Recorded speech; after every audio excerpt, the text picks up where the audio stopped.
and I will feel alright. Hello, welcome to the Hawk Health Hour. I'm Joel Chudnow. Joel Chudnow I am. Thank you, Bob Marley, wherever you are. One love, people get ready. This is the 916th Hawk Health Hour, coming to you from beautiful downtown and historic Ybor City on the campus of Hillsborough Community College. And we have a very special guest in the studio, Joran Oppelt. Yes. Hello. And we're going to be getting with Joran very soon.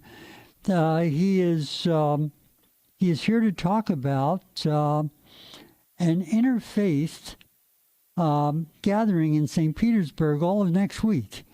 So you're going to want to listen to this. If you're spiritually, religiously attuned, you're going to want to learn about all the activities going on in St. Winkelsburg this coming week. My guest is Joran Oppelt. Joran, welcome to the Hawk Health Hour. Thank you so much, Joel, for having me. Well, would you tell our listeners who Joran Oppelt is and how you got to be leading this Interfaith Week, and where have you gotten training to do this kind of work? Oh, wow. That's a heavy question. Where I come from is originally Wisconsin. I moved down here in 1992 and moved to Clearwater. My mother had come down a couple times to settle the estate of my great-grandmother who'd passed on, and came back up and offered me the opportunity to move down with them. I was living with my father at the time in the backwoods of Warrens, Wisconsin. And she said, you can stay here in the woods, or you can come down to the sunny beaches of Clearwater, Florida with us. And that's what I chose to do. I said, let me pack my bag. I'm coming with you to Florida. Okay. 92. You are here, 92. Yeah. And slowly made my way south. I'm a proud resident of St. Petersburg now. Love it there. And I was a musician for many years, and played in a couple bands that toured and recorded and performed all over the Bay Area. And I was probably about 15 years I was a musician. And I'm also a dad, also a father of a 4-year-old son and a 10-year-old daughter. And can't say enough good things about my kids. They're great. They definitely made me who I am today. Your daughter's how old? She's 10. She's a decade old. And I'm also a former marketing professional. I worked for just under 10 years at a local newspaper here in Tampa called Creative Loafing. I was their marketing director. And then for a short period, I was a marketing manager over at the Patel Conservatory at the Straz Center for the Performing Arts. And before going freelance, and now I do graphic recording part-time for a company called Ridge. They're a B2B marketing and communications company based in St. Petersburg. We're over at the Poynter Institute in the Innovation Lab over there. So that's who I am kind of professionally and personally. And spiritually, which is to answer your question, how I got into the position that is the organizer and coordinator of Interfaith Week 2015. I'm also the founder of my own church. It's called the Integral Church. It's based in St. Petersburg. It's 3 years old now, and we do a outdoor interfaith service once a month. We also do an indoor chapel service once a month. We've done ecstatic dance groups. We've got a book club that we're doing, and we've got 2 big events that we do every year. One of them is called Alchemy Fest. It's kind of it's our big fundraiser for the year. It's a music, art, food, family-friendly festival in St. Pete, and that's been going on for 10 years. And then the other event we do, it's 2 years old. This is the second annual. is Interfaith Week. And so, in addition to being the founder and interfaith minister of Integral Church, I'm also a chaplain emeritus over at First Unity Church in St. Pete. I spent 2 years there as a prayer chaplain and platform leader. And then I'm also a member of the St. Pete Interfaith Association that meets once a month down in St. Petersburg, Florida. And in October, I'm actually going up to Salt Lake City to the Parliament of the World's Religions. One of my proposals was accepted, so I'll be presenting at the Parliament of the World's Religions in Salt Lake City on integral spirituality alongside Karen Armstrong and the Dalai Lama and Michael Beckwith and some pretty cool people up there in Salt Lake. So I'm really looking forward to that in October.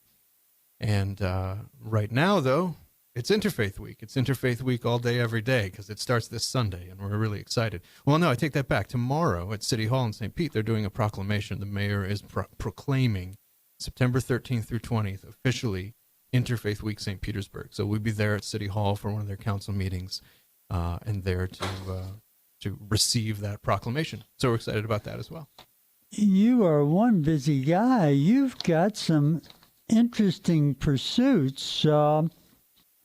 Interfaith Week, that's pretty damn fascinating. Excuse the that word. But no, it's great. Yeah, it is. I mean, you know, I've participated as a member of Kol Me, my Jewish temple in North Tampa, in a number of interfaith dialogues, which were fascinating. It really spurred me on to study world religions and see the commonality among so many world religions. We're not so different, folks. That's right. And you have an opportunity to see, to come together with many faiths this week, September 13th to the 20th in St. Petersburg, and see what we do really have in common. Yeah, absolutely. It's funny you mentioned the commonalities. I recently taught a World Religions class. It was a 5-week series, and it was based on the book God Is Not One by Stephen Prothero. He's the religion professor at Boston University. And it basically details the very specific solution and problem that each world religion addresses and offers. In the instance of Christianity, the problem is sin, the solution is salvation. Buddhism, the problem is suffering, and the solution is awakening.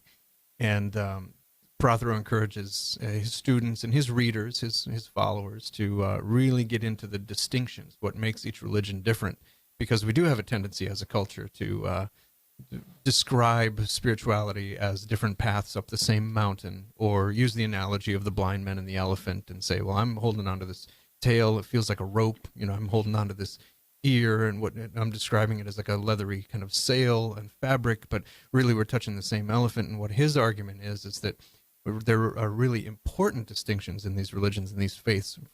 For instance, Buddhism, there is really no theology. There's no belief in a God. And so really it requires the person who is seeking or studying or trying to understand these faiths to really understand the really important differentiations that each one of them have, that it's intrinsic to each of them. But at the same time, I do agree. There are many things in common, many things that related to values, related to personal values, that the religions do share. And it's something like during something like Interfaith Week, I agree that should be the focus. That we should get around a table and discuss what we do have in common as people, as human beings. Well, there are very many events going on. So could we get into these events, Joran? Sure. And take a look at. There's a lot going on. You give people a chance to. Much more so than last year. I think we've seen at least a 30% increase in participation and in the number of events we've listed in our calendar this year. Last year was kind of like a harebrained idea for this thing, and actually stumbled across a book called Beyond Tolerance by Gustav Niebuhr that mentioned the governor of Tennessee, Phil Bredesen, in stating, I think it was a day called Other Religions Day for the state of Tennessee. And so I thought to myself, well, we should have an interfaith or interspiritual day here in Tampa Bay, and why not start small? Why not start with St. Pete? And I ran into Mayor Rick Kreisman in the line at Best Buy, and he was waiting to get his computer fixed, and I was waiting to do something, I forget what, and I mentioned to him, I said, I had this idea for Interfaith Week, St. Petersburg. What do you think of that? And he said, well, I love the idea, because not only am I in an interfaith marriage, I am also a Jewish mayor sitting on a majority Christian city council. And so I always have to remind people to be respectful and aware of other perspectives and voices and worldviews and beliefs. And so I love the idea of anything that raises the awareness of other religions and other faiths. So we kind of had our foot in the door. You know, we had an in, right? Yeah, exactly. And so we set up a meeting with his aide, and they arranged for last year's proclamation, and it basically was a grassroots scramble to get some events happening last year. This year, however, we opened up and, you know, I'm just very, very grateful to everybody who participated last year. This year, we opened it up to the public to submit, so these faith communities could submit proposals for panels and workshops and dialogues, performances. And we had quite a few come in, and we accepted them all, and that's what you see reflected on the calendar this year. So it's been pretty cool to see it grow, even in 1 year. It is. It is very cool. And maybe next year, the third annual, we can include all of Tampa Bay. That's right. We do have communities, inquiries coming in from Tampa. Fine religious folk that live right here on this side of the bay. That's right. You know, we do have bridges that, you know, connect us. That's right. And Interfaith Week is all about connecting via bridges and building those bridges. So I can't wait till Interfaith Week becomes Interfaith Week Tampa Bay. I can't wait for that. Well, we've got a number of items that panel discussions, official Interfaith Week proclamation today. That's you today, mentioned. yeah. Today at 3 o'clock. And keynote presentations. Could you talk about the workshops and these presentations initially? Sure. Yeah. What we're most excited about this year, I think, is that we've got a few people actually coming in from out of town for the first time. So we're really honored and privileged to have Ruth Broyd Sharon, who is the co-chair of the Southern California Council for the Parliament of the World's Religions. She's coming in to show and screen her film, Why God and Allah Need to Talk. And afterwards, she'll do a keynote and a Q&A after the film. And we also have Cynthia Lucas coming in. Both of them live out west. Cynthia Lucas is a producer, a documentary filmmaker and producer for PBS, and her films have been shown all over the world. She's coming to screen her film, Globalized Soul. And when after her film is done, she'll give a talk and a Q&A as well.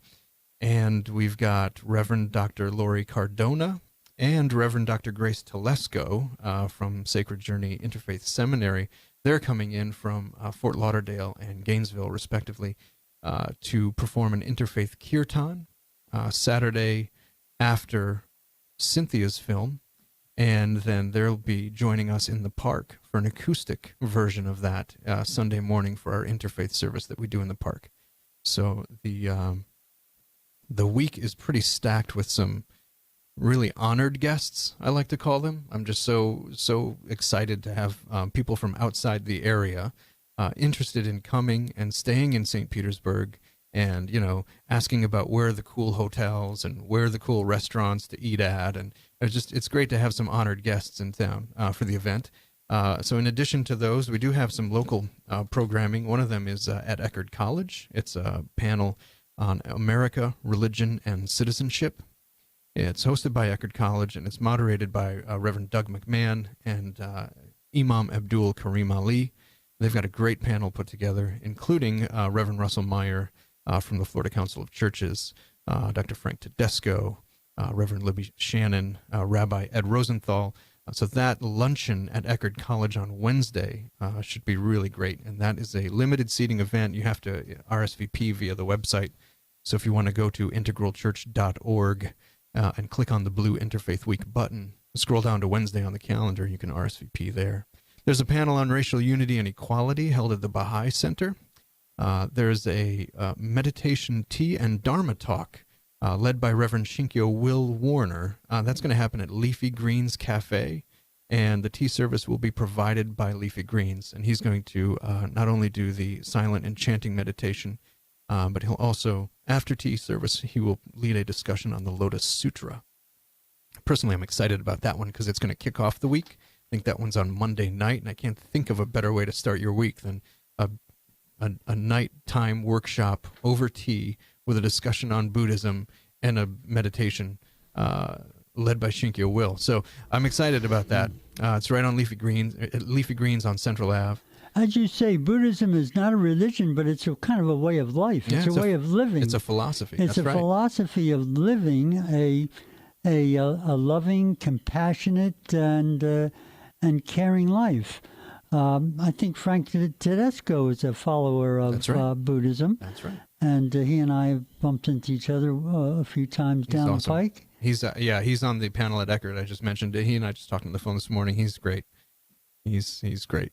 He calls me all the time to ask about my my Wi-Fi setup at my house, how I get my phone to, my music to follow me from room to room, Yeah, love Frank. Well, we had a minister from St. Pete. He works in he counsels troubled families. Andy, I believe. Oh, I do know him. You know Yes, Andy. Yes, Interfaith Power and Light. I believe is his Interfaith Power and Light. Yeah, Andy Bell. Andy Bell. Yeah. Is he going to be involved at all? Well, he was last year. I think he was at the panel last year on community service in the 21st century. That was held at the Museum of Fine Arts. Now this is last year. That won't be happening this year, but he was at that panel. So I definitely hope to see him. I hope. He does come out. I hope to too. I'm gonna go to a lot of these events. I just love to witness these bridges, and in a peaceful way. So many people blame religions for creating war, and that may be true, but there is another side of the coin, and we can learn about that this week at the Interfaith Week, St. Pete, September 13th to the 20th. Come and feel nurtured and nourished in spirit, and feel safe in meeting like-minded people who just want to be friends. Yeah, I think it's important to note that all religions do have, more conservative, more liberal interpreting of Scripture, factions within them, and there's a spectrum of consciousness within each religion, and there also includes the more mystical forms of each tradition. Each tradition has them. There's mystical Christianity, there's mystical Judaism in the form of the Kabbalah, there's mystical Islam in the form of Sufism, and it does tend to be those people who are more into building relationships, who are more open to hearing how other people practice. What we say about Interfaith Week is that it's our attempt to help our community discover how we celebrate the sacred, and so it provides an open and educational format. A church or a temple or a mosque doesn't need to produce a bunch of events that week. They can literally just open their doors and provide kind of an open house environment for somebody who's curious or seeking or just interested. Maybe they've heard about a certain religion in the news or read about it, but they want to actually witness it and see how people practice. This week kind of gives people an excuse to go around and discover something new about their community. I think when you discover these faith communities being so close to home, being so in your backyard, so to speak, I think that you discover a new kind of colorful and richness to your own community. I think that you perceive your community, and in hopes of you perceive your world a little differently as well by understanding the enriching qualities of these different traditions that are literally all around you at any given time.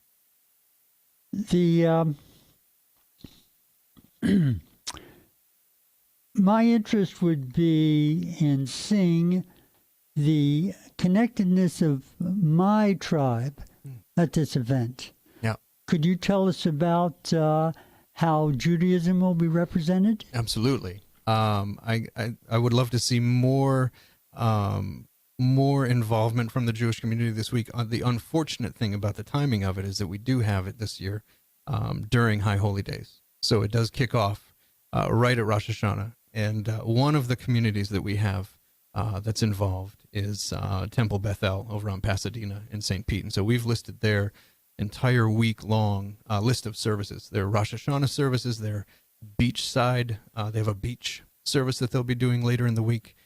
They have a graveside service that they'll be doing later in the week. So morning services, afternoon services. So their events are listed throughout the calendar. And as well, in addition to Temple Bethel, we've got, it was Rabbi, what was it that's going to be at the Eckerd talk? It's Rabbi Ed Rosenthal will be represented at the America, Religion, and Citizenship panel at Eckerd College. Okay. But I think next year we're going to make a concerted effort to not have it during, the idea this year was to have it land on the 21st or end on the 21st, Monday, which is the UN International Day of Peace, which is convenient, but there isn't the big celebration around that holiday that there was last year.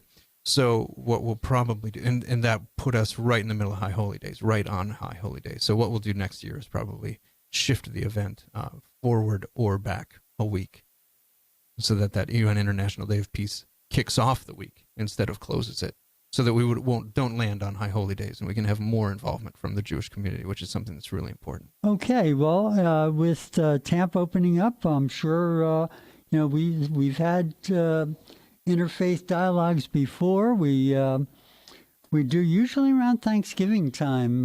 We get together and chat. I just sent that to you. Awesome! You're taking pictures of me while I'm on the mic. And all dressed up today too. Look at that. So yeah, you look very pretty. Very pretty. Thank you very much. Yes. So I'd like to read just a short piece, a quote by Mother Teresa. Mm-hmm. There is a light in this world, a healing spirit more powerful than any darkness we may ever encounter. We sometimes lose sight of this force when there is suffering and too much pain. Then, suddenly, the Spirit will emerge through the lives of ordinary people who hear a call and answer in extraordinary ways. Mother Teresa. Words of wisdom we are experiencing through this teacher's window, an emergent spirit that's happening. And it's palpable. You can feel it. I feel it. You feel it. I feel it every day. We all feel it, yeah, yes. But to more or lesser extent. So this is a way to come together and really understand what we're talking about when we say, you've got to feel it. Now, what part of the body do you use to feel it? To feel spirit? Yeah. What part of the body? I use the body and the mind and spirit itself to engage with spirit. My teacher, Sri Chinmoy, a spiritual master from the East, came to America in 1964. Yeah. And was a wonderful international teacher, inspirational in so many ways, author of 1,400 books, and traveled the world and has a restaurant right here in Palm Harbor inspired by him, Consciousness Blossoms, and a gift store and meditation room in Safety Harbor.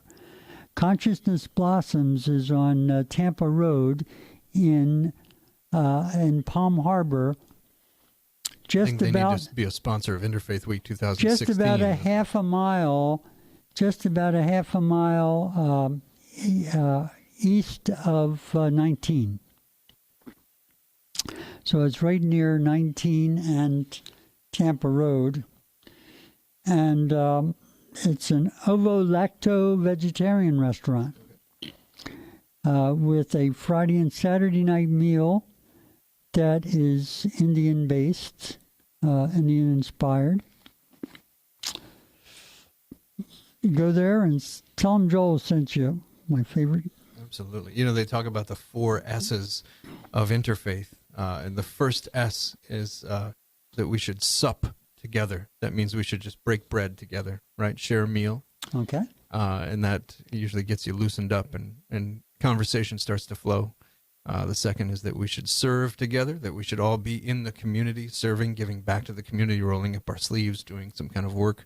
Does that include a goblet or two of wine? I'm sure that the supping involves some sipping. Maybe we should say sup and sip together should be the first one. Oh, my God. Serve together, and then study together, which is be open to understanding the religious literacy, right, of all the communities, and then seeking together is the 4th S. So I think that's important to remember the first one, and that breaking of bread and sharing meals at any of these events. I think the food is a very important part of it. The quote of Mother Teresa was the emergence of spirit in ordinary people. Mm-hmm. That's a strong message that people really need to know, sitting in their seats at church or synagogues or mosques, that there is a spirit within that is waiting to emerge and glow and shine. I mentioned the part of the body that feels from my teacher and through my window and through his teachings is the heart. The brain doesn't feel. The hand, the fingers, the skin you can feel, but the thing that feels deepest is the heart. So coming together this Interfaith Week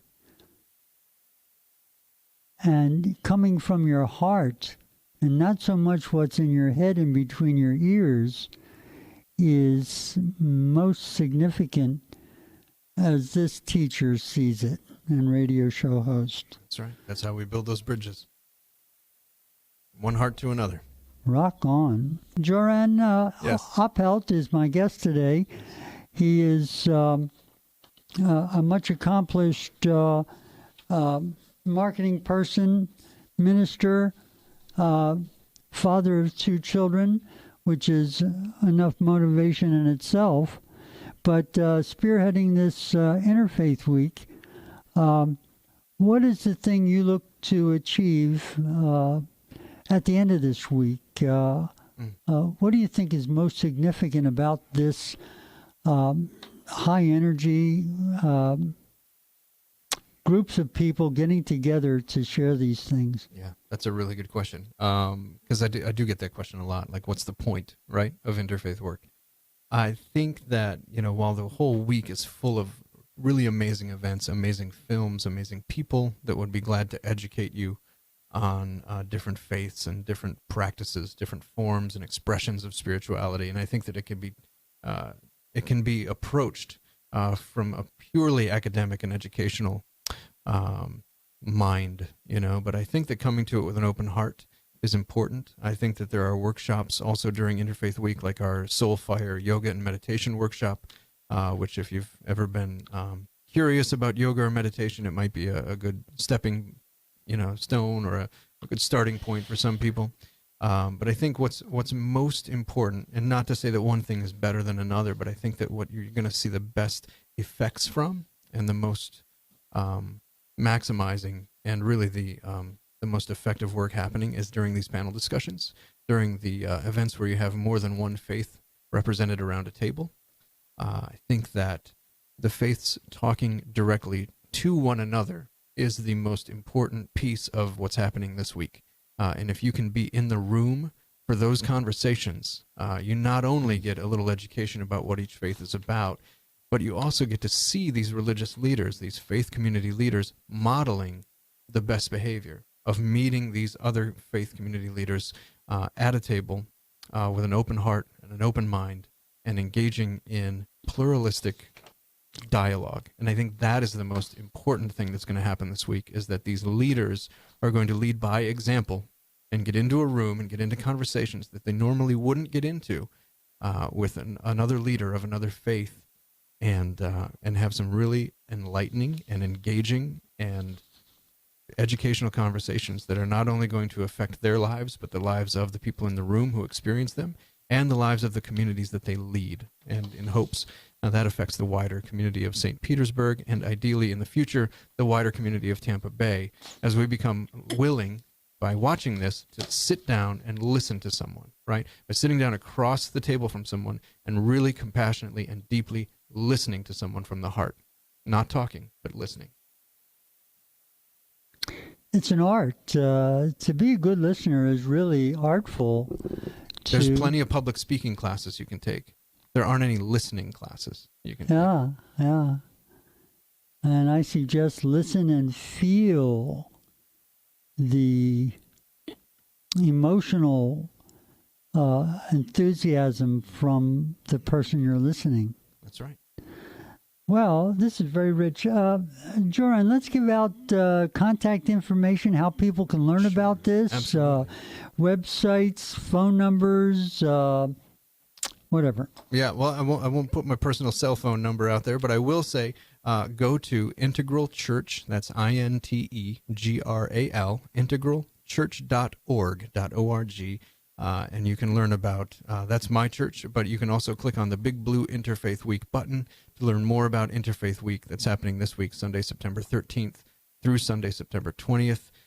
You can also reach me via email at Joran Slane, that's JORAN SLANE @gmail.com. And I'd be happy to hear about your own story, your own seeking, your own path, and if there are any faith leaders or communities, spiritual communities in the Bay Area that want to be involved in Interfaith Week, please reach out.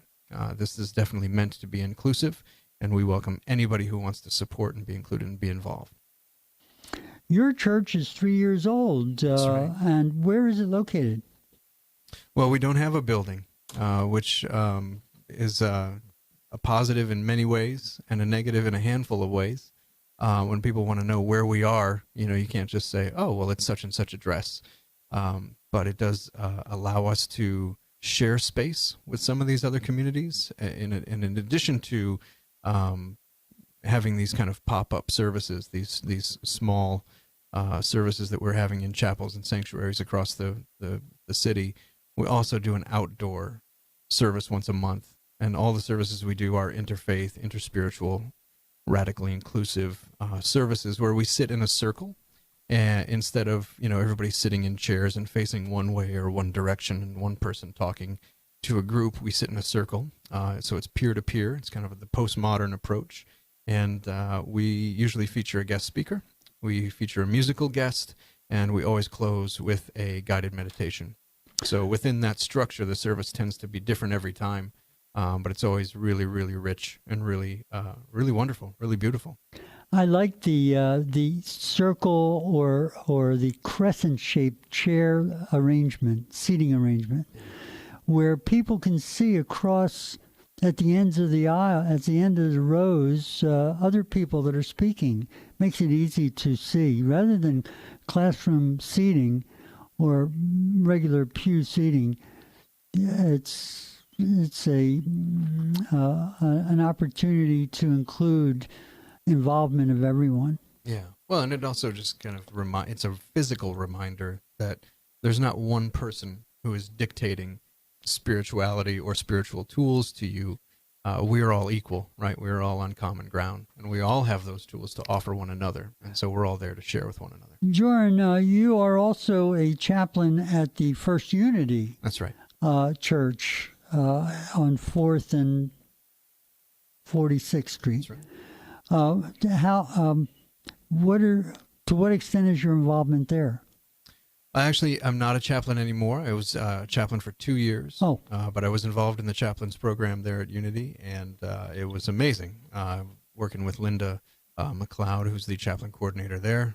Learned so much from her, and the chaplains did some amazing things, not only just holding the entire Unity community in prayer support, but learning about prayer, about the practice of prayer, learning how to pray, not only alone, but for each other and in groups. There's a lot of prayer practice that was done.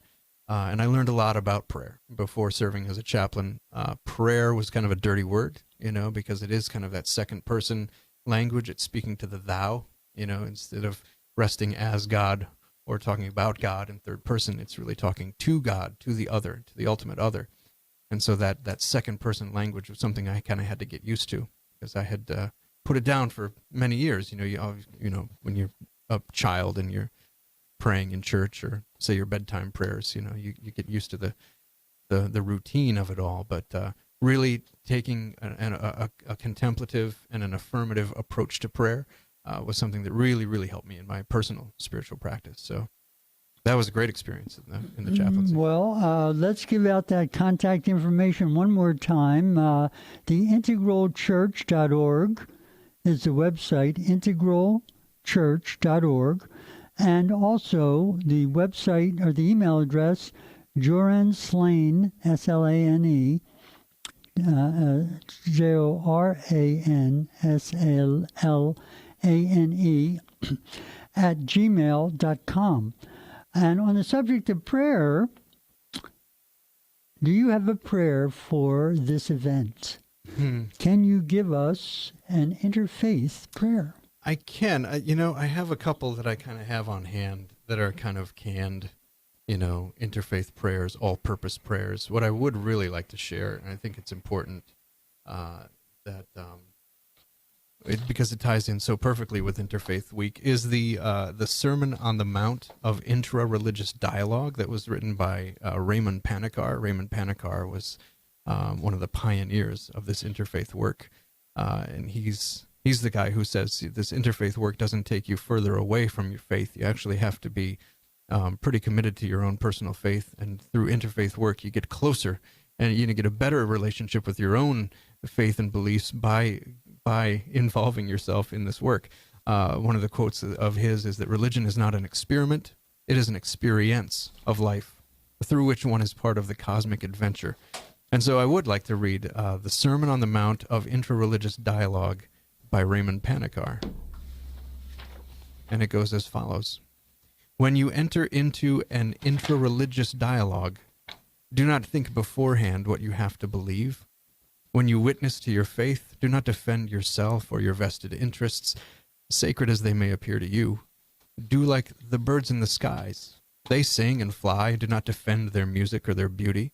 When you dialogue with somebody, look at your partner as a revelatory experience, as you would and should look at the lilies in the fields. When you engage in interreligious dialogue, try first to remove the beam in your own eye before removing the speck in the eye of your neighbor. Blessed are you when you do not feel self-sufficient while being in dialogue. Blessed are you when you trust the other because you trust in me. Blessed are you when you face misunderstandings from your own community or others for the sake of your fidelity to truth. And blessed are you when you do not give up your convictions, and yet you do not set them up as absolutes. Baruch Hashem. Let's all get together and feel all right. Thank you so much for being my guest on the Hawk Health Thank Hour. You, Joel. Thanks so much for having me. And this is the 916th Hawk Health Hour. In the words of my good friend and master herbalist, Dean Martins, anything less than a loving thought is toxic. Amen. We'll be back next week. In the meantime, be happy.